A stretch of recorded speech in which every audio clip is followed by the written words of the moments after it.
房价愈起愈悬，互真侪少年人通过指数明显增加，加上连续4波起利息，负担更加沉重。为了减轻第一摆买厝的少年人负担，除了原本中央有一笔3万块的补助，但市政府嘛宣布加码每一户6万块的利息补贴。都发局预计今年8月受理申请。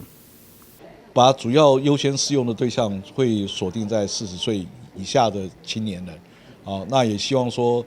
透过市长这样的一个利多的政策的释放，能够吸引更多的我们原来台南市的市民留在，尤其是青年留在故乡工作安居哈，那同时也可以吸引外来的一些新移民来定居我们台南啊。政府都在想办法降低第一摆买厝的青年负担，对着租厝家庭来讲，嘛有好消息，因为今年申请租金补贴已经修改，无需要再提供厝头家身份证明，随时会当到公所或是都发局申请。该方案嘛预计今年7月开办。今年马上要开办的这个租金补贴。有几个大的变动，那最大的变动就是不需要在房东来出具证明文件，那这个部分只要附租约就可以来申购，这个是比过去的状况要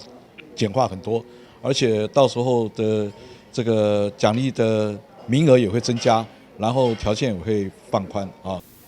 不管是买厝的贷款利息补助，或者是租厝的租金补贴，总是加减降低民众的经济负担。台南新闻，阮是何超邦采访报道。